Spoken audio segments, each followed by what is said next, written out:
Hello again, everybody, and welcome to our new day on our meander through March Madness. I'm Laura Serrant, and I'm an inclusive practice specialist and a leadership development coach. And we are quickly getting towards the end of our little journey through this month. And in our alphabet of our pathway through my thoughts, meanderings, and I suppose musings around 40 years of work, we've reached the letter V. And V stands for valued. I can't help smiling when I say the word valued, because valued and being valued by ourselves and others is probably one of the most important things to us, and one of the few, I suppose, aspirations that we carry through our lives. From being very small children, we appreciate when we are valued. We appreciate getting that positive regard, that positive feedback that somehow we are precious, that we are wanted, and that what we are doing has actually made a difference. And that leads us to what value or being valued is actually about. Being valued is about being considered important. It's about being seen as having your actions seen or your thoughts seen as beneficial, and feeling that you are cherished. Now, you might wonder, how does that actually link into what we think about ourselves as human beings, as leaders, and as business owners? Well, being valued is also used for in our business sense or in our work sense as a measure of our not just regard but also our progress. By the way in which our leaders show they value us, or the way in which we as leaders show we value other people, that helps them and us to see how we are progressing, to see whether our efforts are truly noticed, and I think specifically whether they are appreciated. Because appreciation is the measure of our value. It's the way in which it's reflected back to us from other people.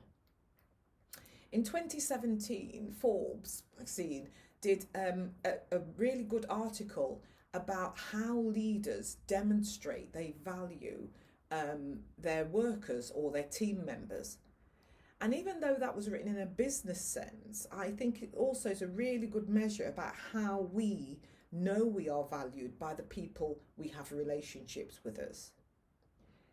There were 9 elements to being valued, or leaders demonstrating how they valued people, that were identified by Forbes. The first one was actually be interested. When we value someone, we value their opinion, we value their presence, we are interested in them. We want to know more about what they think and feel. We want to have them make a contribution to the conversations and even help our own thinking. The second element in Forbes's article was about being able to provide constructive and regular feedback. And constructive feedback is important because it helps us to see not just what we've done right, but also helps us to grow by identifying opportunities for us to be better, do better.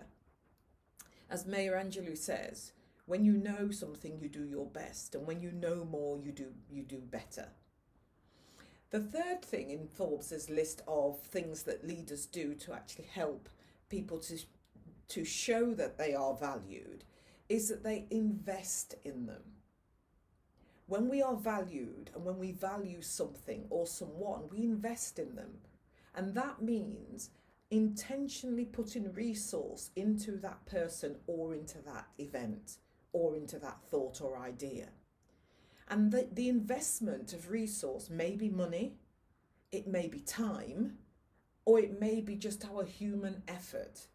But the investment demonstrates the value we place on something or somebody.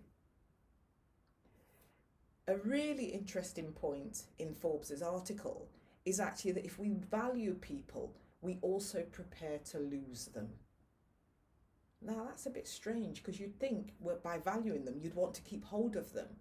But actually, just as parents recognise that that valuing their children means allowing them to grow and to leave and to travel beyond their parents, the same thing happens in business or leadership. We invest in people, but we also then prepare that if we're actually pushing them to be their best, to stretch that little bit more, to achieve everything they want to achieve, that actually they might even go up and out and leave. But isn't it better to have some time with the best of the best, or some time with someone giving of their best, than to hold on to them, to restrict them and hold them back just so that you can keep them in the place where you want them to be?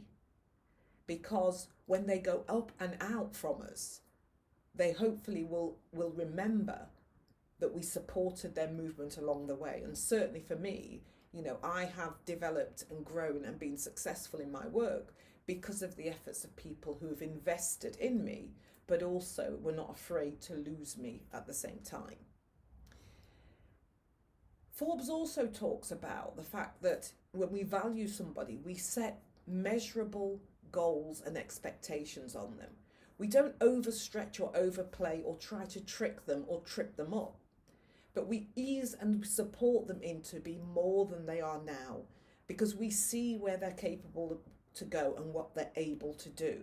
And we actually enable and we help, we support, and sometimes with a little push, we help them to get there. And in doing that, we do the next thing that Forbes identified. We make time for them. By giving of time to someone or to their ideas, or time to actually listen to them, we give them the one thing that we can never get back. Time is not infinite. None of our times are. But if we invest time in people, that actually shows how much we value them. And of course, when we don't give them of our time, it shows how much we don't value them too. Leaders, business owners, and human beings who truly value other people also praise them publicly. They acknowledge their efforts, they acknowledge their successes, and they certainly act as farmers that grow that person's ability. We don't forage or steal their ideas, and worse still, pass them off as our own with no reference to them. And when we value people and when we value ourselves, we also have those hard conversations, because there's no growth without any challenge. A challenge to thinking, a challenge to reflect, and a challenge to just critically think about or plan what we are doing. And so a leader and a business owner has to ask those difficult questions too. Valuing is not simply about praise, but about acknowledgement of the growth that is possible and helping someone to get there. And finally, in terms of Forbes' article, and this I really like, when we truly value someone and we value the work that's being done and we value ourselves, we create opportunities that they can show their superpowers. We create opportunities where they can show what they can do and how high and how fast and how wide they can fly.